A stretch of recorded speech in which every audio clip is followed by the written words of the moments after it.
Hi there, my name's Brian O'Rourke. I'm an occupational therapist and founder of Logic Rehab. Today, I want to talk about working in the public sector versus private and break down the pros and cons of each. I've made this video to help you decide what will be the best fit for you and your career and examine the different qualities of an OT that work best within each system.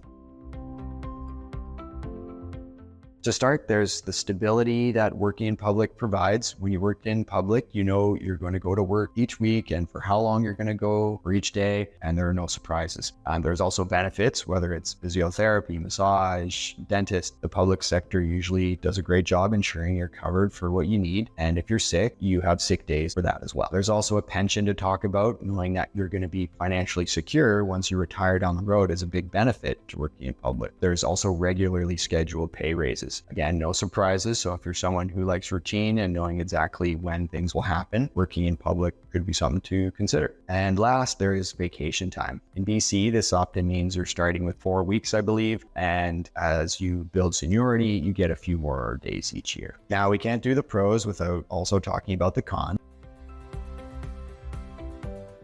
So let's dive a bit deeper into some drawbacks of working in the public system. For starters, when your pay may increase, it's based on seniority. So if you haven't worked long in the public system, you won't be getting paid as much as someone who's worked there longer, regardless of the work effort you're putting into the job. And while we're talking about seniority, it's important to mention that vacation time is also based on this. So if you haven't worked in public long, there's a chance that you may not get your chosen vacation dates if someone else has requested them that's worked there longer. Another point on seniority, it's possible to be bumped or removed from your position depending on your seniority and who else might be eligible for that position. Job opportunities are also based on seniority. If you haven't been there long enough, you might not have as many job options as others. And there's also some less flexibility of hours in the public system. So you're often required to work around 37.5 hours a week, regardless of if you get your work done sooner. In the public system, sometimes you need to work long hours, longer than that 37.5 hours. And even if you do work some overtime, the process of submitting the overtime can be difficult to obtain the pay for that. Lastly, pensions are tied to the health authority. So meaning if you move outside of health authorities to a different position, your pension will not continue to grow, whereas if you stayed in that job. Okay, now let's get into the private sector.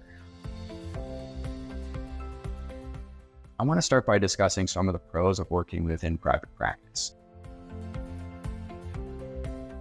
First off, and one of the biggest benefits in my opinion, is the flexibility of the job. Whether you're wanting to work more or have a higher income or work less and have more flexibility to be with your family or whatever, you can decide what works best for you based on your phase in life. Another positive aspect of working in private is the direct compensation that you often get based off your efficiency and your work ability. So compensation also involves profit sharing in some companies, meaning that if you make a certain amount, the company that you work with may have incentives by reaching certain goals. There's also the ability to work from home. Depending on your clients and where they are located, some days may involve telehealth sessions, so you can be cozy from home while also working, which is a really nice bonus. In private, you're also directly paid for your travel time, usually at the same rate of payment when you're working directly with a client. Private practice also allows you to really see the impact you're making on a client's life. You're often working with clients over a longer period of time, and you often can get approvals faster. Yeah, there's a lot of resources to help clients get better. And another big benefit of working in private is the independence you really get from the beginning. You get to sort of call the shots, make the decisions in terms of the OT treatment, and what you think is in the client's best interest. And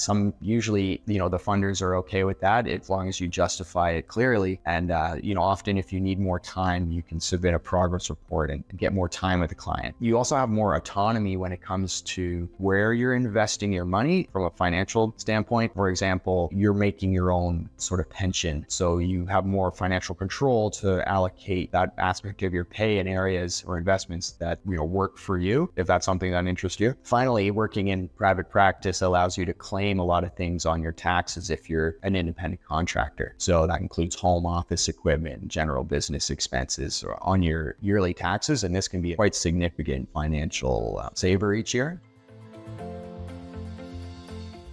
So now that we've talked about the benefits of private practice, we need to add a few drawbacks before we end today. One of the biggest drawbacks is that the workload is often not guaranteed if you're in an independent contractor position, which means your income month to month may not always be the same. This can be tricky for people who like to have stability right from the beginning. And it's a big reason why you want to be really understanding the workload that the company that you're considering can offer. There's also a steep learning curve if you're diving into private practice. While it gets a lot easier after the first few months, it can be a lot of information to take in at the beginning. Also in private, you don't usually get the benefits automatically deducted from your pay, which means if you do want benefits and you're an independent contractor, you need to make decisions yourself, pay into a plan that works for you. Additionally, there's no allocated sick days or vacation days usually if you're an independent contractor. So if you take time off, you're usually not getting paid for that time. So you need to plan financially accordingly. If you have any questions or if you'd like to reach out, please don't hesitate to shoot me an email, or if you'd like to see a spreadsheet I made when I was considering private, comparing my private jobs, definitely reach out. And thanks very much for watching.